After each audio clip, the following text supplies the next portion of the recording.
breaks today, but I wanted to introduce Dan Antonelli, and I want to tell you guys the story. I've done a lot of work with Mr. Al Levy and the 7 Power Contractor, and I used to have my face on the side of the truck, like my real face, and I thought it was like the coolest rap of all time, but it wasn't. And Al Levy told me, he said, "Hey man, you've done almost everything I've told you, but you still have this really shitty rap." And I said, "What do you mean?" He goes, "Well, take a picture of the rap in black and white." This is what Al Levy taught me. He said, "Just let's take a photo sideways and from the back, and then you tell me what you do." And I looked at it and I was like, I really can't even tell now that you mention it. And he said, "You got to call this guy Dan Antonelli." So I called Dan and I said, "I got to keep the name A1 Garage Door Service." And Dan said, "I want you to work with me for a while here. I want you to like write down your goal, what your brand's all about." He did a competitive analysis. And unlike most people that have worked with Dan, I left it all to him. And I said, "You build this thing, you do what you do, and I'm going to run with it." And I gave him complete control. And we were at $40 million when I let him rebrand. $40 million. Think about that.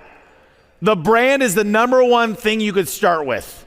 Your brand is what gets employees. It's what gets clients. It's what allows you to raise your prices. It's what lowers your Google bill. Someone just asked me how I got to so many markets, 35 markets. And what I noticed is when I go to a different market, the branding was not there. The trucks look the same. But Dan does everything. Dan decided we're going to wrap the building inside of it. He redid my valve pack. He redid my clipper. He said, all of your brand is off. And once it all started working together, the coolest thing was A players started knocking on my door and saying, "I want to come work for you. I see you guys everywhere. Your brand pops. I see you on the billboards." He did my billboards, my yard signs, my mailers. He did the things I leave on the door hangers. He did my website. And Dan is he's a humble guy. He's from New Jersey, so be careful. But he's an amazing guy. He's a guy that I believe in. I think he's the best at what he does. He's got an amazing team. Without his team, he's nothing. And I promise you, he holds his team near and dear to his heart. He texts me every day about how amazing his team is, and he believes in his team. There's one common theme you're going to find from most people that come up here, is they've got a team behind them that supports them. And there's no better team than KickCharged. I promise you that. I've seen what they do. They're here at this event supporting him. They're all around here. They're making sure to support their fearless leader. And Dan, believe it or not, people go, what would happen with KickCharged if Dan wasn't there? I promise you, the company runs perfectly without Dan. I hate to say that, but sometimes they wish Dan would go on a vacation. But Dan's got some amazing slides just to show you guys how important a brand is. And people asked me and Al Levy, we just did a podcast with Service Titan. They said, "What's the most important thing?" And before I could talk, Al Levy said, "Your brand. The brand is everything." Nobody wants to invest $30,000 in their brand, but they'll invest $100,000 to Google when they don't understand that they can invest a tenth of that to Google if they create the right brand. It doesn't make any sense to me. It was the best money I've ever spent, single-handedly, the best, well under $100,000 to do everything, my website, everything he did. So Dan is a dear friend of mine. He'll give his heart and soul to you.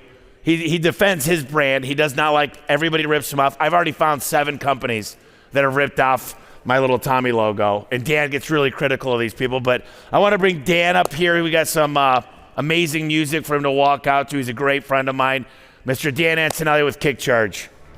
Wow, what an introduction, Tommy. Thank you so much. So grateful for you and the team for putting this event together.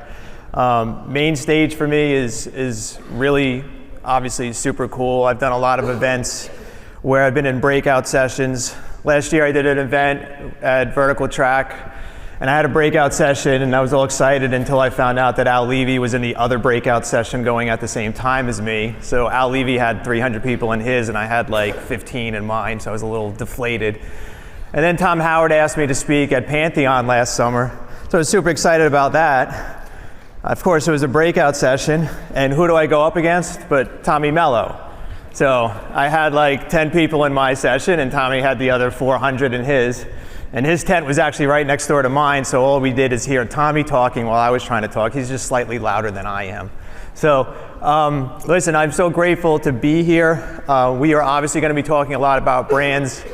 I don't want you to feel attacked. I don't want you to get triggered by what I'm going to say. I honestly just want the best from you, and like Tommy said, it's so important for you to help your business, and there's so many things that it will do for you. So I just want you to look at it from that perspective, and we'll go from there. So a little bit about me. I run an agency called KickCharged Creative, as you guys know. If you don't know much about KickCharged, you probably know a lot of the brands that we've worked on. Obviously brands like A1. We did the branding for Gettle. We did the branding for Aaron Gaynor at Eco Plumbers, Peterman Brothers, Grasshopper. So those are some of our team's handiwork. So we have about 28 employees now at this point. We've done about 2,000 home service brands over the last 28 years. I've written a couple of books on home service branding. We have a couple of copies over at our table if you'd like to stop by and grab some. That would be great. And the cool part about what we get to do is we get to change lives with the work that we do. Some of you that maybe follow me on social media know that I had some heart issues actually 990 days ago. And for a guy that rides a bicycle 7,000 or 8,000 miles a year for the last 25 years, I don't probably look like the poster child for cardiovascular disease, but there I was getting open heart surgery and sort of renewing my commitment to my why afterwards, and really focusing on how important it was for me to live my why. And since that surgery, about 2.5 years ago, like I said, there's about 350 home service companies that have come through KickCharged that we've helped change their lives. And for that, I am so grateful. And I'm grateful for every day that I've lived since that experience. So, you know, for all you people that are here, whether you ever work with KickCharged or not, I just want the best for you. I want you to have the best marketing, the best branding, and I want you to have the best chance of success, okay? So we're gonna talk a lot about brands. We're gonna talk about a lot about disruption, okay? And I'm gonna run through some slides here. There's a lot of slides to get through, so I may talk a little fast. Again, I'm from New Jersey, so that's just kind of how we talk also. So looking at that real quick, and then going here. And then going here, and then going here, and then going there. This is what's happening out on the street every day. The people that you are trying to connect with are getting bombarded with messages, okay? One of those brands that was on the first slide was different than all the rest. And that's exactly how disruption works. That's exactly why you want to think about doing branding that doesn't feel comfortable, that doesn't feel like the same as what everyone else does. Because that's what a lot of people do, is they look at what the market does and they think they're successful with that, so that's what I should do. The problem with that is you tend to blend in, or you bland, okay? So looking at this is literally a photograph of the supply house. And Adam from Ahoy is actually here today, but he sent me this picture, and I'm like, this is the perfect picture of exactly what is happening every day in the market. As your customers are out there, they're being bombarded with messages. Which are the messages that they're going to choose to remember? Dave Carroll from Dope talks about how it takes 7 to 10 touches before someone recognizes your brand name. Well, what would happen if we could actually lower that to maybe 3 touches, or maybe 2 touches, and get people to remember your name, okay? Because the battle for your mind is what's happening on the street. And we want to try to get inside the space of their heads, okay? We want to rent space in their heads with your brand. We want them to think of your name when they're ready for service, okay? Weak branding inspires no one. And like Tommy just mentioned, Google loves weak brands. They make a fortune off of poor branding. They love it when people aren't Googling your name and instead are Googling heating repair near me. They make a ton of money on that. They don't make nearly as much money when people simply type in your name. And that's what we're going to talk about today, okay? 84% of the people that are looking for your company do not even know you exist. That number should scare the hell out of you. How do we get inside their heads? How do we make them remember your name when it is time for service? So thinking about who it is, our audience that we are trying to attract, what do they look like? What do they want to remember? What creates empathy with them? How do we connect with them? Okay? Most important demographic that most home service company ignores are women. Okay? They make most of the purchasing decisions. So we need to think about branding in terms of how does it attract the demographics that we're most interested in. Okay? I know we have a lot of ladies in here. So listen, number one, listen, we get it. We try to think we're in control, but we're not. I actually have leadership. They're all women. They're totally in control.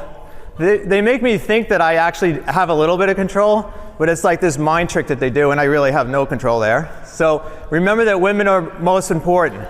And then winning on the streets is how we win on Google, okay? Making use of that truck wrap, making use of every single impression that is being made, okay? This is an example of what happens in the marketplace with a disruptive brand. Rock's Roofing came to us. They had the very stereotypical branding, the clip art roof on top of their name. And our amazing illustrator, Jesse, came up with this idea of making this little rock star and the tagline, Superstar Service. Look at the stats of what happened literally days after launching and putting one van out on the street. Look at how it affected inbound searches. Okay? And by the way, just before I forget, Jesse did this amazing chalk art that's right outside the door and hang a left, and you take a picture on it, it looks like you're sitting on top of a wrench. It's pretty badass. So just need to make sure I remember to say that. Okay. So another Reed brand, 10 times the inbound traffic one day after launching. Think about how much that must have pissed off Google, that they didn't have to spend a ton on LSA, right? A narwhal, right? Very memorable, very different. It's not the sun and the snowflakes that everyone uses, right? Jason Bueller's here today, somewhere, I assume. 1,500 branded keyword searches for his name in the month of July. Think about the value of that. Think about how much he would have had to pay to get 1,500 leads that he would have paid for with LSA or PPC. But instead, everyone in Jacksonville knows his name. And instead of typing air conditioning repair Jacksonville, they're typing in Bueller. Okay? Paying for leads isn't really marketing. I hate to break that to you. Okay? We're blessed to work with so many digital marketing agencies. Okay? The digital marketing agencies that are here for a reason because they do amazing work. This is a stat that I got from Eric from Rival Digital. And Eric has done probably about 100 websites or so. And he had 25 websites that used a brand from KickCharged. Okay? And I asked him to compare the results of those websites versus websites that didn't have a KickCharged brand. And these are the stats that he gave me. So on average, 448 more branded keyword searches or branded name searches versus 47 that were blanded, as we would call them. Okay? So what does that translate into? I said, well, what's the conversion rate? So that's great. We got almost 10 times the amount of people searching for the name. What are the conversions rates? So we're 12% conversion rate with the better brand versus 6% with a poor brand. And you want to extrapolate that numbers, that's basically 53 leads per month more compared to 3 leads. So it's basically 50 more leads a month. Okay? That's the power of the brand out on the street. That's the power of making the most of every single impression that that brand makes. Okay? Naming is such a critical part, and I put this early in here because it's one of the most fundamental challenges that home service companies have. Names need to be sticky. The more sticky they are, the more memorable they become. Okay? So many home service companies struggle to overcome poor naming. And how do they fix that? They spend more money on their marketing, or they need to spend more money on their marketing. So one of the biggest chapters in my book is on naming, because I thought it was one of the most critical aspects that's often overlooked. Listen, when most of you have started your home service companies, there wasn't a lot of information to figure out, hey, what should I name this company? A lot of people name it after themselves, or they use their initials, or the initials of their kids. And it turns out that that's not really a great idea, okay? So worst names that uses initials and last name brands are very challenging to become sticky, okay? So you often hear brand as a term thrown around. What does it mean? One of the easiest definitions is a brand is what people say behind your back. So if they were talking about your brand to your friend, what would they say? Okay? Every time they interact with your company, impressions are being formed. The whole point of branding is to take control of those impressions and have that consumer believe something about the expectation that they would get if they hired you.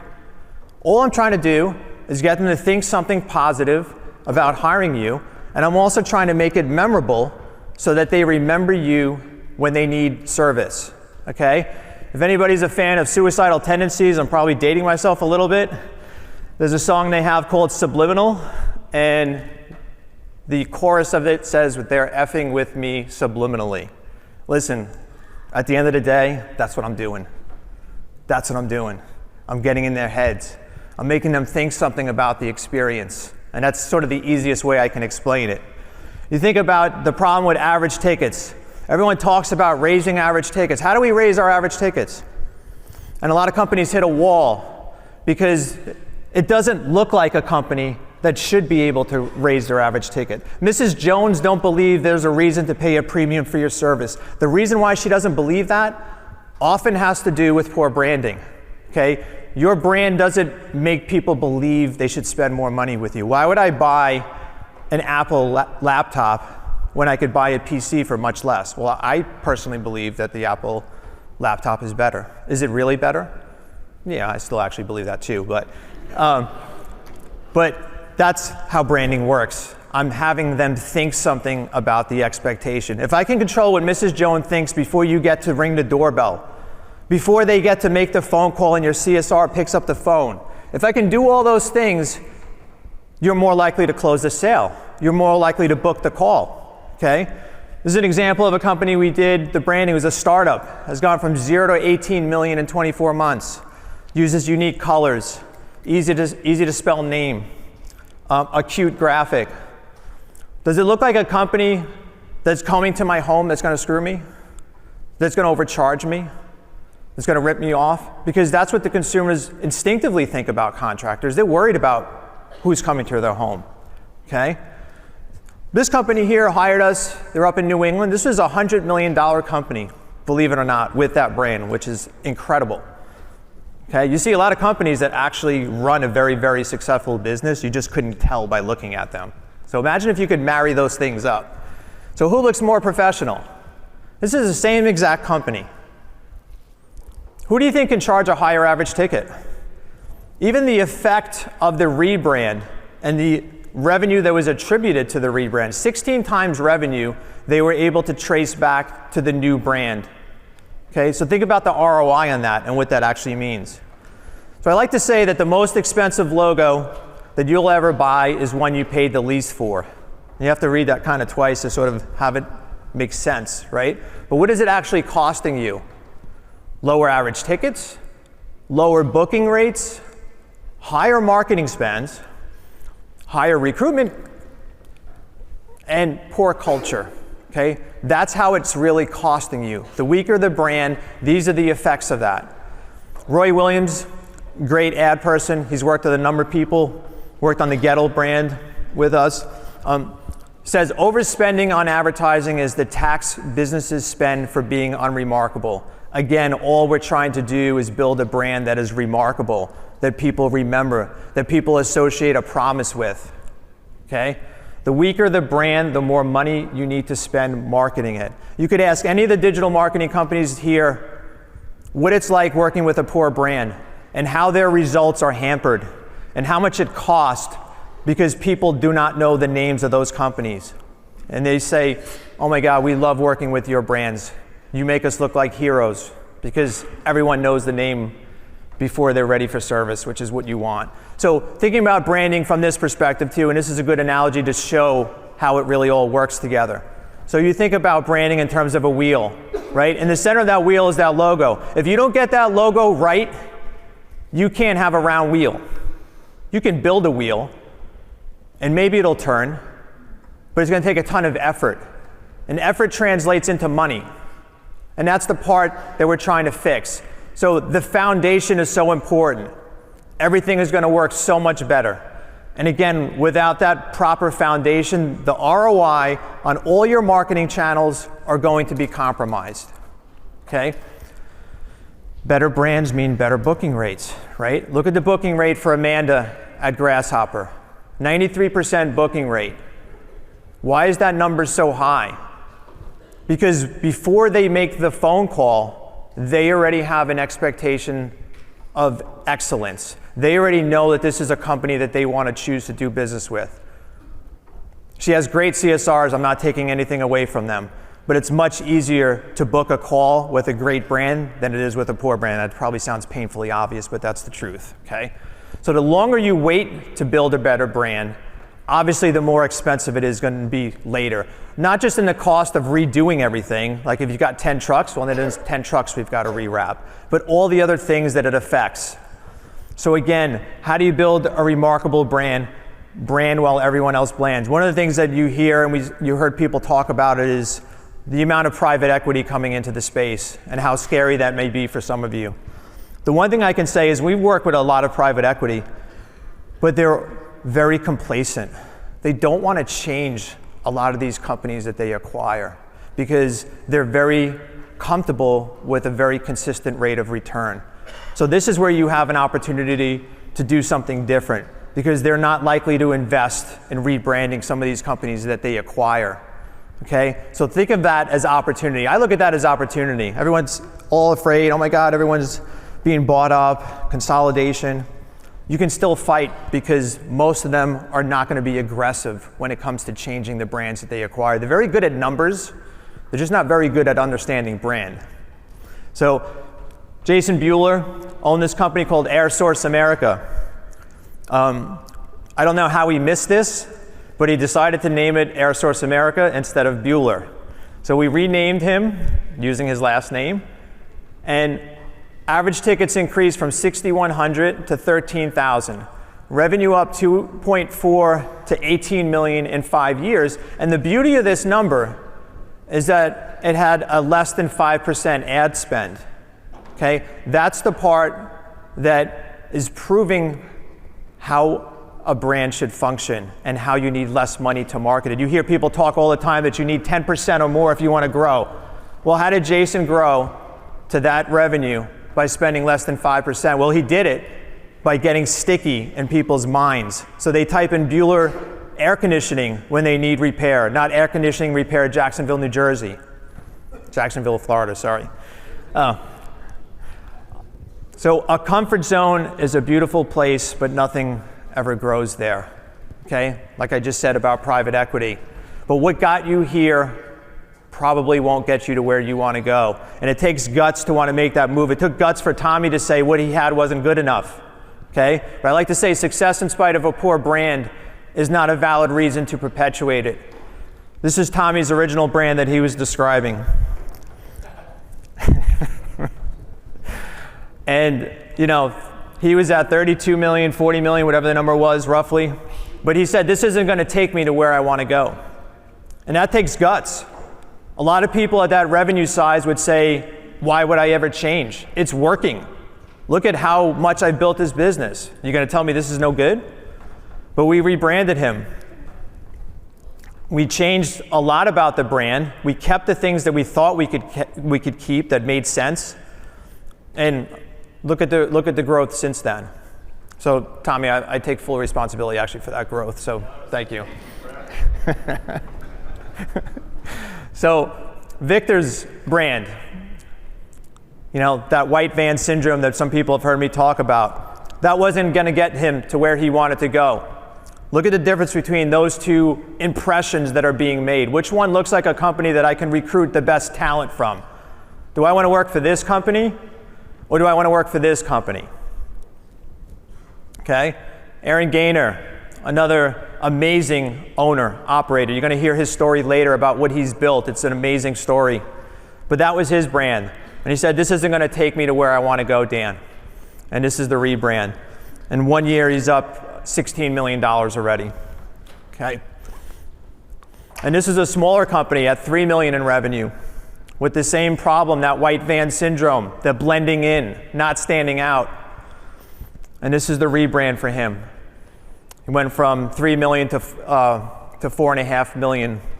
I got to update this slide actually. But install average tickets went up by $3,900. You know what that translated into? His net profit went up so much just by changing that one thing alone. Okay? And his close rate increased by 20%. So without even changing anything about how he ran his business, he was able to make those changes and achieve so much more profitability. This is another company that we rebranded. It used to be called the Garage Door Repair Company. One tip, don't name your company after a Google search term. It's very difficult to rank high for that. So we renamed him Rise and Shine. And these guys are killing it. They have fully embraced that brand and what it means. You should go to their TikTok channel. It's pretty funny to see how hardcore they've gone with it. Garage Door Doctor. You know, this is an amazing company today and what we built for them. This is their new brand, Cody Johnson. I met Cody 3 years ago at Vertical Track, the first Vertical Track. And he's like, Dan, I need your help. I really don't like the way we look here. It's really hard for me to sell a high average ticket with a brand like this. And this is what we did for him. And since then, average ticket's up 60%, pacing $12 million in 2 years, up from 4. Okay, and net profit $3.5 million in the first year. Okay, another company, larger company. This company around for almost 150 years. And this is the rebrand. And you can see, again, just leveraging the heritage, making something more memorable, making it more sticky. So the big question is, how do you know when it's time to rebrand? Well, actually, we have a thing by our booth. You can stop by and we'll tell you. But if you don't want to know, if you want to know, you can look at this too. So when your brand no longer represents who you are, if your brand blends in with others in your space, when you can't own your brand colors, meaning there's other companies in your market using the same exact colors as you, it's really hard to be memorable then. It's really hard to be sticky. It's one of the reasons why we typically don't love to use red, white, and blue, because there's so many other companies using the same colors. And of course, when the brand no longer represents the quality and the service you deliver, let's face it, we all start these companies and sometimes we can't afford to brand properly from day one. But then we find ourselves 3, 4, 5 years down the road and we have an amazing operation. We have all the best practices. We ring the doorbell and we kill it. The problem is we just don't look like we would kill it. So how many opportunities do we miss by not having the right perception of our brand being personified to that homeowner, okay? And of course, there's aspects of ego involved in that. So brands and consumer bias, again, they really don't like you, they're afraid of you, and they don't trust you, and especially women, the most important demographics. So you see a lot of brands that look like this. This guy's coming over to your home. If you don't pay, he's actually gonna beat the shit out of you, okay? And this is the way so many people do it. I mean, you've seen a lot of logos that look just like this guy. Would you rather have that, or would you rather have something like Cool Willie's? Oh, that's so cute. Yeah. He's not gonna rip me off. He's a cute walrus. How could that ever happen? Right? And we had to rename him because it was Williamson Heating and Cooling. It wasn't very memorable, so we changed it to Cool Willie's. And it's run by a great operator, Alan Crick, who's here actually. 3 million to 7 million in 1 year, 1,000 memberships added. And this is the part, I love this example. This is a company that we did the branding for, Superior Comfort. And this is actually a Facebook post for a really big coffee shop right in the heart of their community. And they said, we haven't used Superior Comfort, but every time I see their trucks all around Downriver, I smile. It's the cutest logo, soothing color scheme. Whoever created that logo was a genius, thank you. I see Superior Comfort all over Downriver. So do you think when they need service, they're going onto Google and they're typing heating repair Downriver? Or are they just typing in Superior Comfort? They have a great website, actually man deep. And his team built their website, and Mandeep can tell you like how well that site is performing with the amazing branded photography that they have and just how it makes people feel. So ask yourself that question. How does your brand make people feel? Does it connect with them on any level? That's the most important thing. So Mighty, just giving you an example of how you go in a different direction. I could have gone with a really muscled guy for Mighty, but instead we decided to go with this dinosaur. We tried to make it memorable.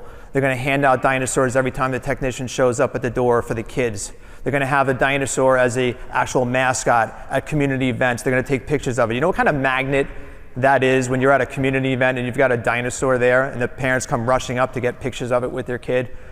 That takes work. So instead of just throwing money at Google, those community outreach efforts do work. It takes time to build, but invest in them. Okay? So how do they counter bias? Puts customer at ease, diffuse the negative stereotypes. Okay? Obviously, we already said helps with average tickets, matches the deliverable, and takes control of the conversation. Everyone likes to use this as an excuse why not the brand. They say people see my vans all over. Yeah, again, cool story, bro. This van, the owner said they saw our brands all over. He had 0 phone calls attributed to it. And we changed it to this, and again, 9 months, 80 phone calls. So don't use that as the reason why not the brand. Everyone said they saw this truck all over too. If you could tell me the name of this company, that's pretty impressive. Okay, but it actually was Jay's. It's a little tiny thing in the middle that's really hard to read. And this is the rebrand. So you can be disruptive while still delivering brand promise. Okay, and you can see the way the fleet looks. Which one looks more professional? The fire and ice thing that he's got going on, or something like this? We take comfort to new heights. Now we're delivering a promise. We're talking about the expectation.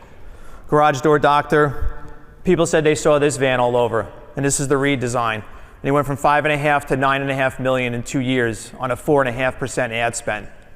Okay? Think about colors. Again, I say try to avoid red, white, and blue because you can't own it. Everyone else is using it. So think about colors that are unique, that are more disruptive.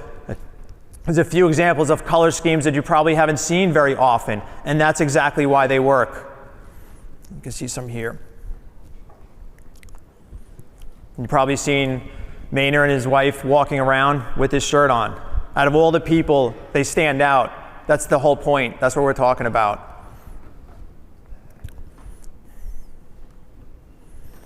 This is another company with that white van syndrome. We had to rename this company, and we renamed them Hummingbird. Again, a brand that appeals to women. It makes them feel something. They can connect to it. The color scheme is very different, very unique. M&M Garage, white van syndrome, and now this. You think it's hard for them to get a higher average ticket now versus this? You think Mrs. Jones would pay more money for the same exact product with the first one versus this? Okay. The other thing you think about culture, right? And recruitment. When we say no one wants to work for us, does it look like a company that people would want to work for? You have to think about what the brand communicates. So better brands mean better culture, okay? The rebrand for Amanda at Grasshopper, previously called PMA Mechanical. She had about 100,000 in residential sales before the governor of New York shut down the commercial division that she was relying on. So we renamed her Grasshopper. 2.5 years, she's pacing $20 million in revenue. She's built an amazing culture. These are some of her core values. I'm going to play a video in a second that you're going to see some of them. But her space, her culture could not have come from PMA Mechanical. Okay? Grasshoppers only move forward. Forward is a way of life. That is the culture. That speaks not only to the internal audience, but the external audience. Okay? And this is her space. Do you think when she has people coming looking for a job that walk into her space, that it looks anything at all like any other HVAC company they've ever gone to? And the last thing too is to think about is how much is the new energy and the enthusiasm a new brand brings worth to you and your team? And that's the one thing that I see that happen is you go through this process of this rebrand, and you did it because initially you wanted to have a more effective logo and maybe a more effective truck route. But then you find out afterwards, oh my God, I'm so re-energized. My team is re-engaged. My team sees that I'm investing in this company. That's the part two. So if you guys want to hit that video for me. We have 6 values as a company. We serve above and beyond everything. We do what is right, even when it's hard. We commit every day to be a team player. We believe in the power of strong partnerships. We work hard and play hard. We choose growth. We grew 2,389% in the first 11 months. This is a man whose name never stops coming up on Google reviews. Christian Slater. I have never seen somebody hit the ground running as hard as you have. Yes. We believe in the power of strong partnerships. Mrs. Kara Brunk. Don't cry, you're gonna make me cry. This is gonna be bad. We do what is right, even when right is hard, goes to Mr. Dylan.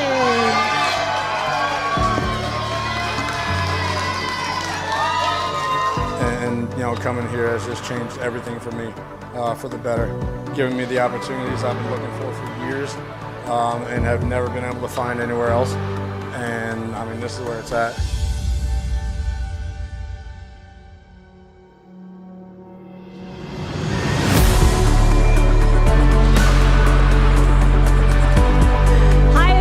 Record breaker coming in with $3 million, Alex Collar.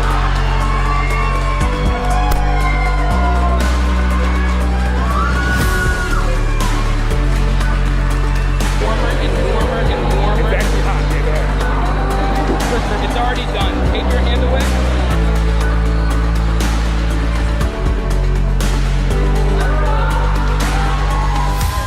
The Grasshoppers would like to know if you would be our executive vice president.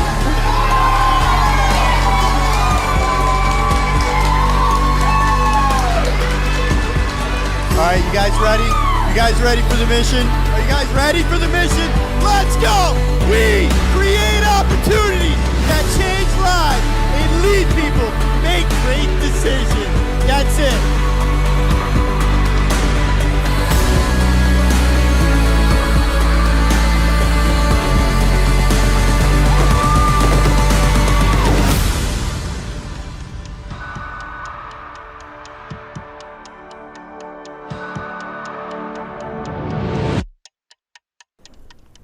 And that's the power of a great brand and great leadership. I wanted to bring up someone here today to talk about the experience of working with KickCharged. By the way, how many KickCharged brands that we've created are here tonight or today? All right, awesome, great. So I'm going to bring up Mike. Mike came to Vertical Track last year, and he was a little over $1 million in revenue. That was his original van right there. It was MDG Maintenance. And I said to Mike, I can't take you to where you want to go with that name. And that was Mike's initials, obviously. And I thought it would be good just to hear from someone like Mike, because a lot of you are in the same space he was a year ago. And he's about 4 months into the rebrand. And I just wanted him, in his own words, just to kind of talk about his journey to get here. And I'm so proud. Mike is kind of like living my why, about why we exist and what we do for people. So I just thought it'd be really good for you people just to hear someone that maybe is in a similar position as yourself and how it's really helped him. Thanks, man. Thanks.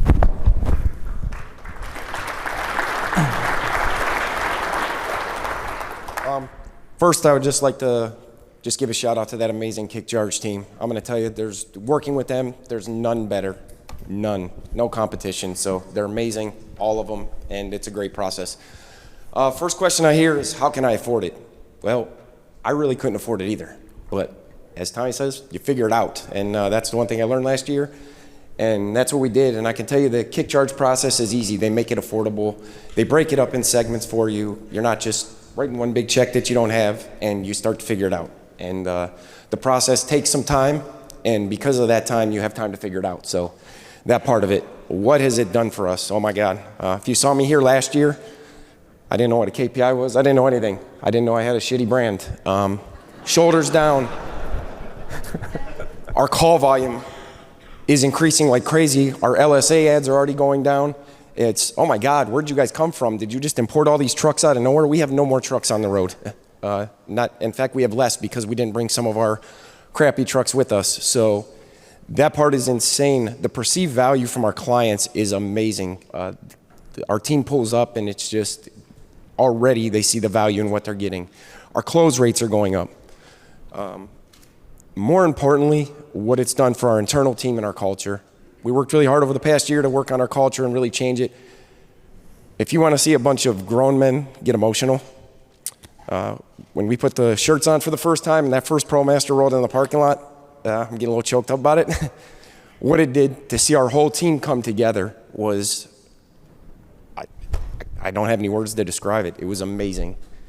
They just kind of all melted around it. And what it does for us as owners is, I can't afford it, I can't afford it. How are you going to get someone to buy into your growth, your vision in your company without showing them that we're action takers? That's the biggest thing is, this is the biggest, loudest statement you can make to your people to show them that you're serious about growing your company and growing with them and to put money and grow into them. So all I can tell you is you can't afford not to do it. And the earlier, the better. I listened to Tommy's lesson. He did it at 40 million. Thank God I didn't have to do it then. I can't imagine what a nightmare that would be. It's a process, but worth every bit of it. And there's no better than the KickCharged team. They're amazing. So. Thank you. Thanks, brother. Thanks, man. Appreciate that.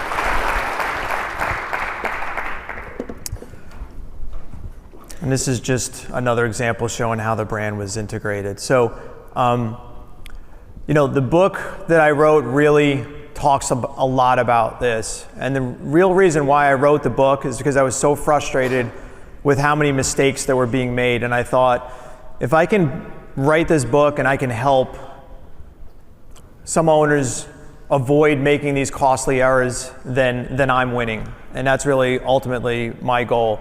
I'm so grateful to be able to serve the trades, to be able to affect so many lives like Mike. Getting his text when that first van came in, again, just is really what we're all about. I'm grateful just to have such an amazing team that shares that passion, and we get to live that why every day because of people like you. And for that, I'm just incredibly grateful. And listen, I just want to thank you so much for your time this morning. If you want to download this presentation, you guys can just click on that link. And if you're interested in getting my book or the other book, we have some at the table, or if you want to get it online, you can get it there. And seriously, if you do want to have somebody just check out what you have currently, maybe there's a couple of quick tips we can give you on your truck wrap. Maybe there's a couple of pieces of advice we can give you about your logo. We got a bunch of team members at the booth. If you want to stop by, we're happy to give you feedback. Again, just thank you so much for listening to me today. I got 8 seconds, so man, I nailed this right on time. That's pretty sweet. So thank you guys. So.